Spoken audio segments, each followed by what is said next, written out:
I think the biggest thing that I learned is that everybody has a role on the team. And so if you're not the starter, if you're not the guy, you have a role that you can play and you can do your best at it. Today's episode featured NFL quarterback Reid Sinnett. Reid was signed by the Buccaneers in 2020 and has spent time with the Dolphins, Eagles, and Bengals over his NFL career. He's learned invaluable lessons from guys like Tom Brady, Ryan Fitzpatrick, and Jalen Hurts. Also excited to collaborate with our friends over at Coach and Share, the go-to online marketplace for coaches to buy and sell products. I hope you guys enjoyed today's episode. It's an exciting conversation. Let's dive right in. So Reid's an NFL quarterback. He's also played in the UFL. And to get things started, Reid, can you just share with the audience about your experience playing with guys like Tom Brady, Jason Kelsey with the Eagles, and also your experience playing at San Diego and going back to your high school days in Iowa? I mean, the quickest version is I've played in high school. I'm from Johnston, Iowa. I only started my senior year in high school. I couldn't get anybody to offer me anything. North Dakota State was the biggest school that recruited me, and they never offered me. I thought I was going to go to Penn and go Ivy League, be in your neck of the woods in Philly. And then I went to the University of San Diego kind of on a whim. They weren't going to take any quarterbacks. I kept calling them. They finally decided that they were going to let me join the team.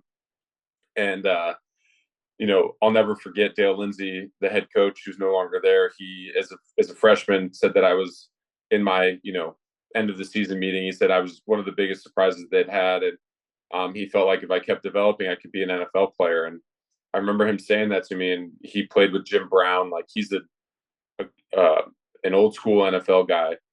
And I remember texting my friends being like, the head coach thinks I can be an NFL player. And they're like, shut up, dude. You're at the University of San Diego. Like, relax. And I didn't start until my fifth year in college. So only my senior year in high school, my last year in college, I played great both seasons, and I got an opportunity at the NFLPA Collegiate Bowl, just like the second or third best, college bowl, if you want to call it that, college all-star game, whatever it is. And I interviewed really well with the teams. I was the captain of my team on that in the NFLPA game. I was really proud of what I put on tape there, and I ended up becoming undrafted. I got signed by Tampa Bay, and I had a decent amount of options. So I played with Tom Brady my rookie season during training camp. It was also during COVID, so that's also an interesting caveat. So it wasn't the NFL that a lot of guys before me knew, or a lot of guys after know. It was an interesting couple of years to be in the league. And then I went to Miami. I played with Fitzy and Tua, stuck around that offseason. And so Jacoby Brissett, Tua, and I played my ass off in the preseason. I had the best football game I've ever played in that third preseason game. And then I got cut. I didn't make the team. I was really, really upset by that. And then Tua got hurt right away. I got picked up. So I was on the team, like on the roster as a, contracted player, not just going up and down every week. And then when Miami tried to put me back on the P squad, I got claimed by Philly. So I went to Philadelphia, played with your guys in the Eagles.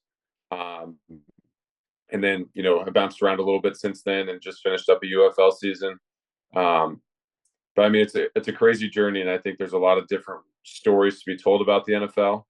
And mine's kind of more of the fly on the wall and in some of these quarterback rooms. And, I would say that most people have not heard of me as a player, but I'm really proud of what I did at the NFL level, and we'll kind of see what the next opportunity I get is. Yeah, and I definitely remember, I was telling you off air, I remember you as a player back the year before the Eagles made the Super Bowl in 21. So going back to your high school days when you were saying you didn't really have the opportunity to start till senior year, and then same thing in college, and then going into the pros, maybe not, or having a similar experience where you're waiting your chance to go. Can you talk about what that's meant for you personally, and maybe some of the lessons you've learned, like patience, or just the ability to learn from some of the guys like Brady or Fitzy or even Tua? Yeah, I wouldn't say that I'm the most patient person either. Most of my time in college was spent, what do I have to do to beat this guy out? What do I have to do in training camp? What do I have to do? I don't want to just be sitting behind him. But I think the biggest thing that I learned is that everybody has a role on the team. And so if you're not the starter, if you're not the guy, you have a role that you can play and you can do your best at it.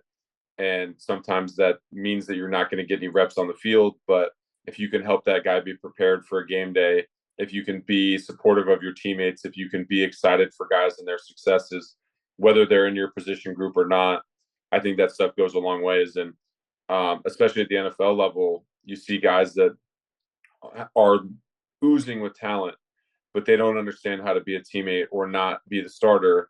And so they play themselves out of positions because of their personality. And so I think that I had a good understanding that my role on the team was not going to be the starter, but that I could help Tua and I could help him be prepared and I could be there for him if the coaches were on him and he wasn't feeling good about something, or be excited for him when he had successes. And those were the types of things that I feel like I was able to do, especially in Miami, that let me stay around. And then it changed as I've moved team to team. Some teams like that, some teams don't. Jalen wasn't somebody who wanted a lot of support from behind the scenes. Gardner wasn't really either. And I felt like I had good relationships with those guys, but everybody kind of ran their own race. They stayed in their own lane a little bit. And, I really enjoyed the collaborative rooms that I was in, like I was in Tampa and in Miami. Gotcha. And I think the biggest lesson I took away from what you were just talking about is a lot of it just comes down to mindset and not having a big ego. So if you had to think about going back to your days in high school to college to the pros, if you had to think about your mindset and then a piece of advice you wanted to give maybe a student athlete or a young kid just getting started, what would you tell them when it comes to mindset? I mean, I think it's about taking advantage of your opportunities, and that means that a rep in the weight room is an opportunity. That means a rep on the practice field is an opportunity. That means a rep after practice is an opportunity. I think that those things get overlooked at times. And, I already feel like the old guy yelling at the clouds, but with NIL and how much kids are transferring and they're going places because of money and stuff like that, they're lacking development. And there's no continuity to these offensive systems. And so these kids are going to be ill prepared when they get to the NFL. The uber talented ones will always rise to the top. But the kids that have opportunities like me or guys that played at USD that ultimately carved out NFL careers, I think it's going to be different now because there's less willingness to put in the work behind the scenes. And that's, like you said, the mindset part of it. People, I think, outside of the USD program might have been shocked about how well I performed my 5th year.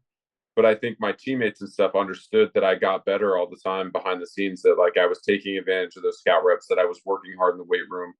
And then the same thing when you get to the NFL, I took every walkthrough rep way too seriously. And, I was throwing the ball around when Brian Flores would let me. And so I was trying really, really hard to work on all the parts of my game when I got a chance to walk through, even though I was not getting to run our system. You know what I mean? So I try to teach that to young kids where, your walkthrough reps are really, really valuable. And the more reps that you get on the field, you're going to get better as a player. And so take advantage of those reps. And if you're the one that's standing behind and watching, your mental reps are important, and the detail in your focus. And like you said, that's all about mindset. It doesn't take much else to be able to do that. But I mean, it was a unique opportunity that I got, and it's always about luck and timing in the NFL. And I was able to take advantage of the opportunities when they were presented to me. And there was a point where my luck ran out a little bit, but I think if you told me in college or even in high school that I would play 4 or 5 years in the NFL and, start a preseason game and, throw a game winner, that I would be really, really, really, really happy about it. And then as an adult, I'm like, damn, I wanted more. I wanted more. I wanted more. Like I can play. And I still believe that, but it's just about the opportunity and timing. Yeah. And I think like 100% agree with everything you said there, but a lot of it, like you were talking about, comes down to opportunity. And a lot of times when you have the right mindset, like you do, when you're talking about making every single opportunity is an opportunity to get better. And if you think about it, all the like beyond your playing days, like obviously you've had a very successful career, but anything you do at this point, when you look at it from that positive mindset, you have that network of people that you can go back on. So I think that's another lesson I learned from what you were talking about too.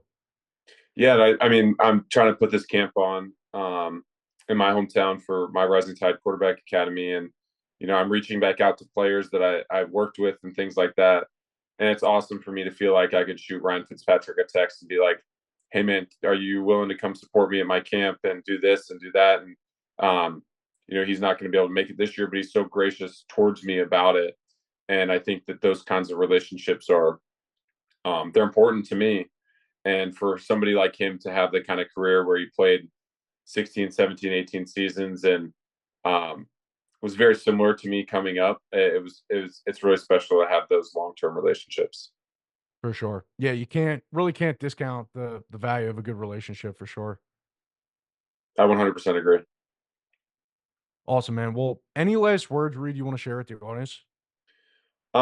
Yeah, I mean, my self promo here is that with my downtime right now, I'm doing a lot of quarterback coaching through my Rise Tide QB Academy. You can find me on Instagram at Reid Sinnett, and then on TikTok and Instagram Reels as well with the Rising Tide QB Academy. It's been really fun to share the knowledge that I learned from guys. I felt like I learned so much in a month with Tom Brady. I learned so much in a year with Fitzy. And there's so much for these young kids to understand about playing the position and the leadership that goes into it and how complex the game is. It's cool to start to see those, moments of aha for these kids where they start to realize, okay, this is going to work. And what he said to me is exactly what happened. And now I can have the confidence to go make those plays. So that's what I'm trying to give back to the kids that I wish I had when I was in high school. I had great mentors growing up, but I never had somebody with that level of expertise at the position.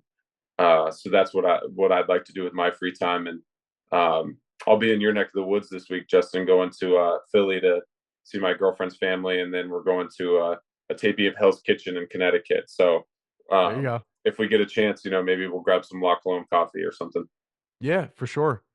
Well, Reid, congratulations, and also too, any athletes watching, definitely check out Reid's info and his content. Highly recommend it. But congratulations again, Reid, and thanks again for being on. Thank you so much, Justin.